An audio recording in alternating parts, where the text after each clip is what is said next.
Bonjour les amis, bonjour à toutes et bonjour à tous. Je continue ma série de la semaine sur l'ancrage. Là, l'envie que j'ai, c'est déjà d'expliquer voilà, pourquoi l'ancrage, pourquoi c'est aussi important d'être ancré et qu'est-ce que ça veut dire en fait, qu'est-ce qu'on entend par ancrage. Alors pourquoi c'est important d'être ancré? Eh bien, simplement, quand on n'est pas ancré, on va être plus facilement fatigué, on va se sentir parfois déprimé, on va perdre toutes nos affaires, on va s'éparpiller dans tous les sens, hein, ou parfois, voilà, on pose quelque chose, 2 minutes après, on ne sait plus ce qu'on en a fait. L'ancrage permet vraiment la présence, la conscience de ce qu'on fait, de chaque instant. Voilà, donc c'est vraiment une façon aussi de nourrir la joie, de nourrir la guidance intuitive, hein. On ne peut pas forcément avoir une guidance très claire si on n'est pas ancré dans son corps.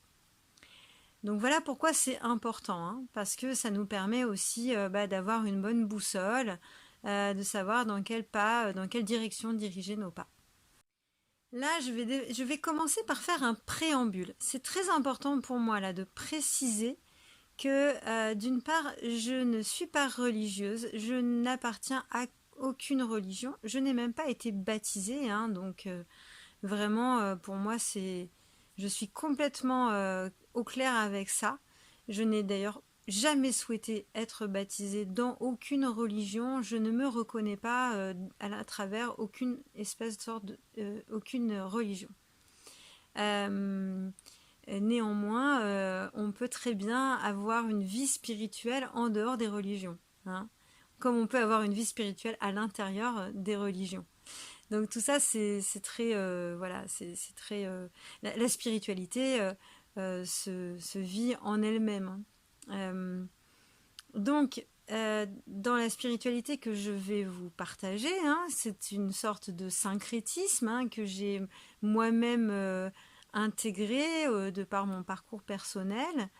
C'est une spiritualité qui n'est pas religieuse, néanmoins qui est vécue de ma part à la fois qui est influencée par des traditions orientales, hein, vu que voilà, moi j'ai une petite connexion avec l'Inde et l'hindouisme, hein, sans en faire tout un truc très important pour moi et en tout cas sûrement pas identitaire. Néanmoins, j'ai voyagé en Inde, là je fais un peu du yoga, donc c'est vrai que ça me touche, hein, cette vision-là. Et puis voilà, je m'intéresse beaucoup aussi aux pratiques chamaniques. Bon, je m'intéresse à plusieurs choses comme ceci. Et je suis venue d'un terreau qui est catholique. Mais je ne suis pas religieuse, mes parents eux-mêmes ne l'étaient pas. Donc j'ai vécu dans un univers qui était plutôt athée au départ. Et puis j'ai compris qu'en fait, même si je m'intéressais beaucoup aux traditions orientales, eh bien, moi, j'étais plutôt reliée à quelque chose de l'ordre de l'énergie des égrégores chrétiens. Voilà. Mais c'est pas le sujet ici. Le sujet, ça va être de parler des corps subtils. Et donc, effectivement, si on ne considère pas que les corps subtils existent, hein, c'est-à-dire si on est athée, par exemple, et qu'on considère qu'après la mort, il n'y a rien, eh bien, là, forcément, je vais vous parler chinois, si vous croyez ça. Et donc, j'allais dire, vous pouvez rester par curiosité, mais je ne vais pas chercher à vous convaincre. On a tout à fait le droit de ne pas croire la même chose. Et je ne souhaite pas imposer ma vérité à qui que ce soit. Mon but n'est pas de vous convaincre, mais d'apporter mon point de vue. Voyez si ça vous parle ou pas, faites votre tri. C'est tout à fait ok pour moi que nous ne soyons pas 100% d'accord. Donc là, je vais vous parler des corps subtils parce que dans ma vision de la spiritualité, eh bien, notre corps physique est une matière qui est animée par la présence, par une présence, hein, qui vient, qui s'installe à l'intérieur, et que cette présence vient d'une dimension assez différente que ce qu'on vit sur Terre, en tout cas qui vient d'une dimension beaucoup moins dense. Alors il y a encore beaucoup de choses en moi qui sont pas forcément claires là-dedans, hein. Je ne sais pas tout, mais il y a quelque chose dont je suis sûre en ce qui me concerne, c'est que nous avons cette présence-là, qu'elle vient des dimensions transcendantales, hein, non manifestées en quelque sorte, et qu'elle vient rencontrer la matière de notre corps, venir s'incarner au sens rentrer dans la chair sur Terre pour vivre une expérience, hein. C'est-à-dire, je considère évidemment comme beaucoup d'autres gens, hein. D'ailleurs, il n'y a pas du tout de scoop là-dedans, hein. Il y a beaucoup de gens qui partagent ça notamment sur YouTube entre autres, hein. Que voilà, que nous ne sommes, enfin, je considère que je suis pas forcément un être physique vivant une expérience spirituelle, mais plutôt un être spirituel venu vivre une expérience physique ici là dans la matière. Le premier corps, hein, le corps le plus visible, le plus évident pour tout le monde, celui que nous pouvons palper, toucher avec la matière de notre corps, eh bien c'est le corps physique évidemment. C'est par lui que nous vivons les expériences de la matière sur Terre. C'est lui qui nous fait ressentir toutes ces émotions, c'est par lui que passe voilà l'expérience de plaisir, de douleur, du dur, doux, mais aussi du beau, du lait, du délicieux, hein, par la nourriture. Il y a des choses qui sont vraiment incroyablement délicieuses, hein, que je peux vivre sur Terre et que je vivrai sûrement pas ailleurs.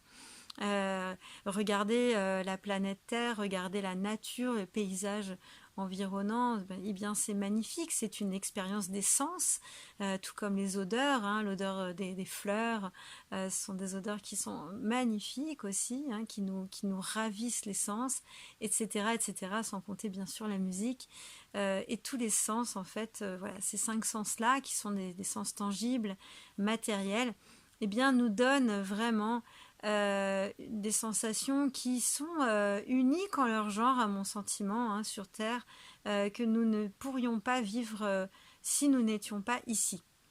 Donc ce corps physique, eh bien, il vient nous apporter beaucoup d'informations, beaucoup d'outils aussi d'enseignement, hein, parce que il y a là, voilà, à savoir comment on peut le maintenir en état de santé, en état plus que de santé, mais de vitalité, hein. En tout cas, voilà, en état de santé optimale, de joie. Mais voilà, à mon sentiment, ce corps physique n'est pas le tout, c'est une part qui est très importante, hein, puisque ici, il est notre moyen d'expérimenter tout ça, comme une interface en quelque sorte, hein. Et en fait, à l'intérieur du corps physique, viennent vivre des corps qu'on peut dire subtils, hein, qui sont reconnus, dits corps subtils. Souvent, vous allez les voir, si vous voyez des planches de représentation, des dessins, hein, vous allez les voir avec le corps physique, voilà, hein, comme il est là, dessiné apparent, hein, sur l'image là. Et puis tout autour, on va avoir une première couche qu'on va appeler souvent corps éthérique. Et puis un peu plus loin, là, voilà, on va avoir quelque chose qu'on va appeler, ça dépend un peu des versions, ça peut être corps astral, corps émotionnel ou aura aussi, on l'appelle aura. Et encore plus loin, bien plus loin, hein, donc là on va avoir corps mental, et à l'intérieur du corps mental, après ça dépend, il y a plein de versions différentes, hein, mais dans le corps mental, alors parfois on dit il y a haut mental, bas mental, hein, il y a aussi le corps causal, voilà, et puis encore plus loin, là on est quand même bien éloigné du corps physique, hein. Il y a le corps spirituel, et dans le corps spirituel il y a plein de couches différentes, et là après bon, je vous laisserai gratter, parce qu'il y a plein de versions différentes selon les perceptions, selon ce que les gens ont canalisé, capté, observé, et selon les traditions. On considère aussi que ce corps spirituel quelque part n'a pas vraiment de fin, il va se fondre aussi dans le tout. Mais il y a quelques années, j'ai réalisé qu'en fait, ces corps, ils sont pas seulement autour de nous, hein. Bien sûr, ils sont autour de nous, mais en fait, ils rayonnent depuis l'intérieur. Et ça c'est vraiment quelque chose que je trouve très important à considérer. Ces corps rayonnent depuis l'intérieur de notre corps physique, en fait, hein. Ils sont pas seulement là comme autour de nous comme des poupées russes, hein, qui s'emboîteraient les unes dans les autres. Évidemment que c'est l'impression que ça donne, parce que ça fait des couches, voilà. Mais en fait, ces corps sont connectés depuis l'intérieur, depuis un noyau central à l'intérieur du corps. Euh, voilà, donc ça, je trouve vraiment que c'est très important en fait, de s'en rendre compte, de le visualiser, qu'en fait il rayonne depuis l'intérieur, hein. Ensuite, voilà, le corps astral rayonne depuis l'intérieur de l'être, tout comme le corps mental, hein, et toutes les couches du corps mental, et encore plus loin, toutes les couches du corps spirituel.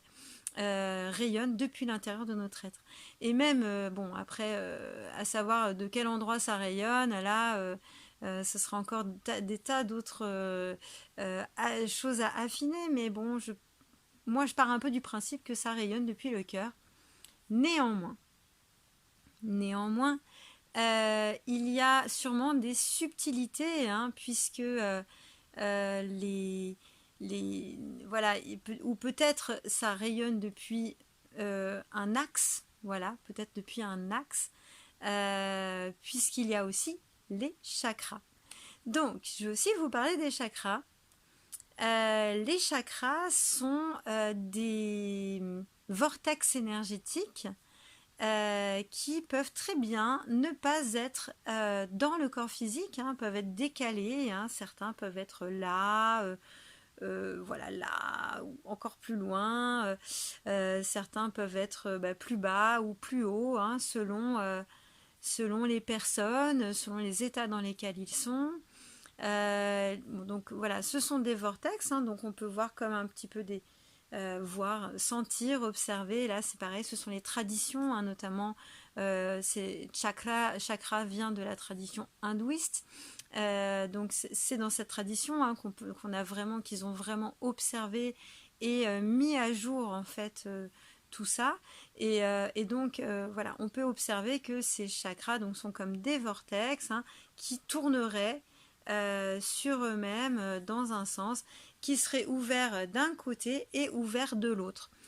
Si on va même plus loin, on peut voir, sentir, ressentir qu'ils dessinent comme des torus, hein, autour de notre corps, hein, dans ce sens. Enfin voilà.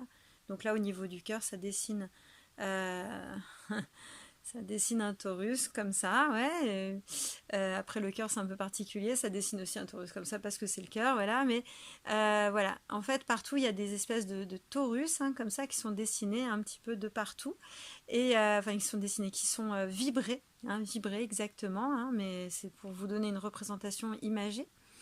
Et puis il y a le chakra, donc on en a au nombre un nombre incalculable, incalculable. On en a aussi dans les mains, on en a en fait à peu près partout, hein. On en a ici, on en a au niveau des coudes, on en a vraiment partout.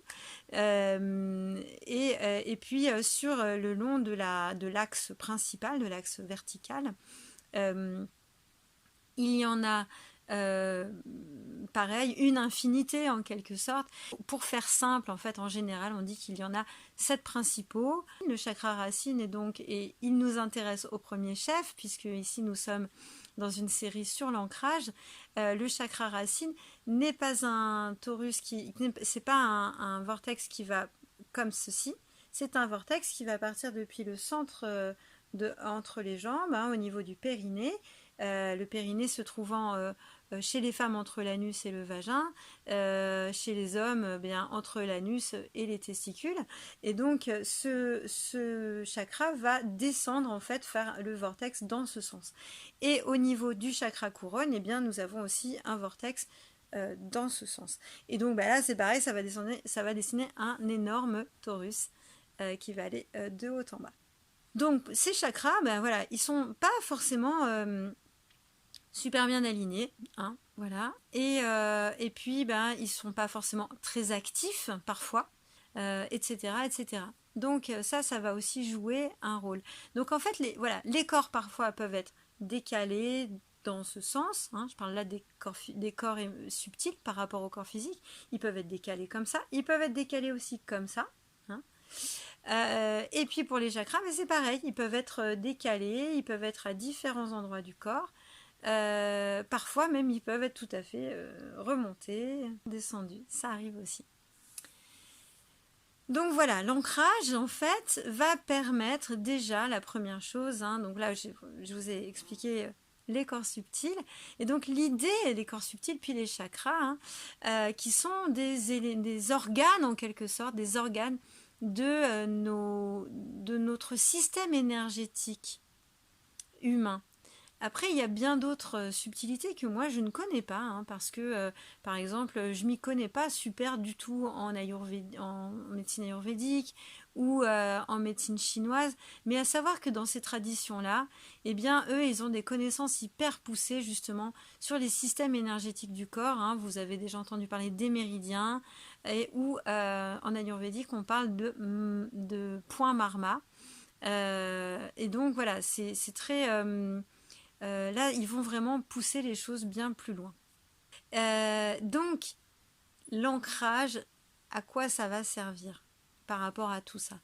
Eh bien, la première chose, c'est que ça va permettre déjà d'aller nourrir en fait le chakra de l'ancrage, donc le chakra qui est chakra racine, qui est au niveau du périnée. Il peut aussi se trouver tout à fait moyennement actif, quoi, voilà, un peu comme bouché, un peu comme une rivière qui coulerait pas bien, quoi.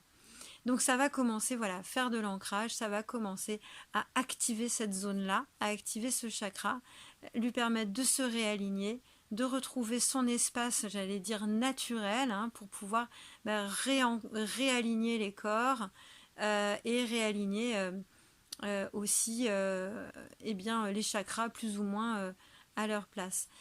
Pourquoi c'est important de commencer par ça? C'est important de commencer par ça parce que en fait c'est la base de la base de la base de la base. C'est là-dessus en fait, c'est notre socle, et c'est là-dessus que nous posons notre fondement en tant qu'être, notre fondement en tant qu'énergie de vie. Et c'est la condition en fait pour que notre corps physique soit en état de vivre cette vie en fait.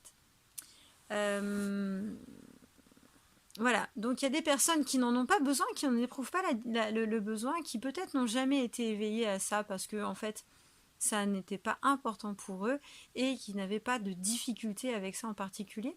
Et d'autres se posent peut-être des questions de pourquoi leur énergie vitale va pas bien, pourquoi ils sont très éparpillés, pourquoi ils se posent beaucoup, ils sont beaucoup dans la tête.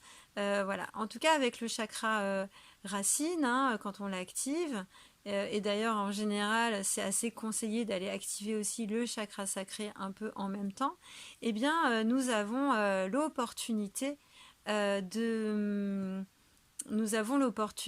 en fait de commencer à créer des bonnes conditions pour notre vitalité, pour notre stabilité intérieure, pour nous reconnecter à notre corps physique, pour pouvoir écouter ses besoins. Et vous savez, si vous commencez à suivre ces vidéos, à quel point pour moi écouter les besoins du corps c'est très très très important. Alors j'espère que cette vidéo vous aura intéressé. N'hésitez pas à liker, partager, commenter. Très rapidement une prochaine vidéo pour vous donner vraiment des outils pratiques et des tips et des moyens d'action en fait sur ce chakra pour vous y sentir, pour vous sentir plus en adéquation avec votre corps physique, avec votre ancrage. Je vous dis à très vite et je vous embrasse fort.